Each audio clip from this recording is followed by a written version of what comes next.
একদিন হঠাৎ আমার একটা বন্ধুর ফোন দিয়ে আমাকে ফোন করে বলল যে তুমি কি আমার বেস্ট ফ্রেন্ড হবে।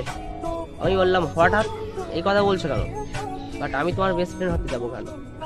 বাট সে আমাকে বললো প্লিজ আমাদের সবাই বেস্ট ফ্রেন্ড হও, রিকোয়েস্ট করছে অনেকবার। আমি তারপর ফোনটা কেটে দিলাম। ফের কল করেছে আমাকে, ফের আমাকে বারবার বলছে যে প্লিজ আমাদের বেস্ট ফ্রেন্ড হও। আমি বললাম যে আমি এক জায়গায় আছি, আমি তোমার কাছে পরে কথা বলছি তোমার সাথে। বলছে না প্লিজ একটু বলো আমাদের সাথে বেস্ট ফ্রেন্ড হবে কি। আমি বলছি আমি এক জায়গায় আছি, আমি ওখানে গিয়ে কথা বলছি তোমাদের সাথে। তারপর ওখানে গেলাম, গিয়ে আমাদের ফ্রেন্ডসদেরকে জিজ্ঞাসা করলাম যে এই ব্যাপার ভাই কী করবো এখন। তারা বললো যে দেখ রিলেশনে তো দিতে বলে না, এমনি ফ্রেন্ড হতে বলছে তো, হ্যাঁ বাট কোনো প্রবলেম নেই। তো আমি বললাম তা ঠিক আছে, ভেবে চিন্তে বললাম যে ঠিক আছে বেস্ট ফ্রেন্ড হবো। হওয়ার পর কিছুদিন এইভাবে অনেক সুন্দরভাবে একটা বেস্ট ফ্রেন্ডের মুহূর্ত চলছিল, বুঝতে পেরেছো, খুব সুন্দর চলছে। আর চলতে চলতে হঠাৎ একদিন আমাকে প্রপোজ করেছে। প্রপোজ করে বলল যে তুমি আমার কি হবে। বললাম হঠাৎ এইসব কথা কেন। বলছে প্লিজ তুমি আমার কি হও, আমি তোমাকে অনেক ভালোবাসি, তোমাকে ছাড়াই বাঁচবো না, মরে যাবো, আরও বিভিন্ন রকম ইত্যাদি কথা বলছে।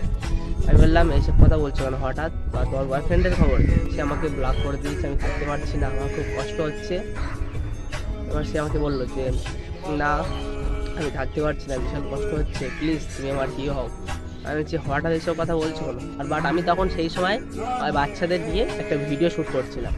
তা সেই সময় ভিডিও করতে করতে সব সময় এসএমএস আসছে, প্রবলেম হচ্ছে। আমি তাকে বললাম যে তোমার সাথে পরে কথা বলছি এই বিষয় নিয়ে, আমি খুব ব্যস্ত আছি। বলছে না প্লিজ তুমি আমাকে বলো, আমি পড়তে যাবো, আমার খুব কষ্ট হচ্ছে, আমি থাকতে পারছি না। তারপর আমি বললাম যে তুমি যাও পড়ে এসো, আমি তোমাকে জানাচ্ছি। ভালো করে ভেবেচিন্তে, এইসব কথা হঠাৎ হয় না। তারপর বলছে না তুমি বলো, এখন বলো, অনেক এইভাবে চলছিল। তারপর আমি বলছি যে পরে কথা হবে, যাও বলে আমি নেটওয়ার্কটা অফ করে দিলাম। নেটওয়ার্কটা অফ করে আমি ভিডিওটা শ্যুট করলাম। তারপরে টিউশন থেকে বাড়ি এসে দেখি কতটা এসএমএস করে বলছে আমি মরে যাবো, কান্নার ইমোজি আর বিভিন্ন রকম একটা ইত্যাদি অনেক রকম কিছু। তারপরে এসএমএস করে রকম বলছে মরে যাবো, প্লিজ তুমি হ্যাঁ বলো, প্লিজ হ্যাঁ বলো। তখন হঠাৎ আমি ফ্রেন্ডসকে ফোন করলাম যে বন্ধু এই একটা প্রবলেমে পড়ে গেছি, কী করো বুঝতে পারছি না। আর বলছে দেখ মেয়েটা ভালো তো, দেখ কী করবি, রিলেশন কর আর কী করবো। তারপর আমি তাদের কথা শুনে বললাম যে ঠিক আছে দেখা যাক তাহলে রিলেশন করা হোক। হঠাৎ আমি ফার্স্ট ওকে ভালোবাসতাম না, এমনি কথা বলতাম। আমি জানি হয়তো অন্য কাউকে ভালোবাসে, তার থেকে কষ্ট পেয়ে হয়তো এখানে এসেছি, যা কিছু আসা হয়েছে হয়তো একটা রিটার্ন চলে যাবে। বাট এরকম কথা বলতে বলতে হঠাৎ আস্তে আস্তে তার কথা আমি জিজ্ঞাসা করতাম যে তার কাছে এইভাবে সে ছেড়ে দিয়েছি, তার কাছে রিটার্ন দিতে পারতে, অনেক রকম কথা বলতাম। ও সেই বিষয়টা নিয়ে খুব গালাগালি এটা সেটা করতো যে ওর ব্যাপারে কোনো কথা বলবে না, আরও বিভিন্ন রকম ইত্যাদি বিভিন্ন রকম কথা বলতো। আমি তার লাস্টে ভাবলাম যে হয়তো সত্যি আমাকে ভালোবাসে। বাট সেই কথা নিয়ে আমি কখনো জানতাম না যে ও এইরকম একটা কিছু করবে।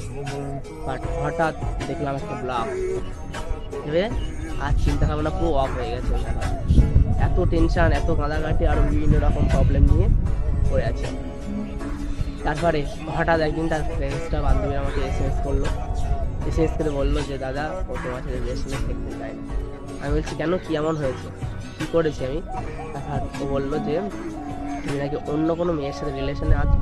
আমি বলছি আমার সাথে রিলেশনে থাকুক আর না থাকুক আই ডোন্ট কেয়ার, বাট এইভাবে আলতু ফালতু কথা যেন নেক্সট টাইম না যেন বলে, ঠিক আছে। আমি ওকে বলিনি যে তুই আমার সাথে রিলেশন আয়, ঠিক আছে। ও উপজে এসেছিল আমার সাথে রিলেশানে, বাট এইভাবে মিথ্যা অপবাদ দিয়ে চলে যাচ্ছে, এটা কিন্তু আমি পছন্দ করতে পারবো না। দরকার চলে যাচ্ছে তো কী আছে, যাক না, কোনো প্রবলেম নেই, বাট এরকম মিথ্যা অপবাদ যেন দেবে না।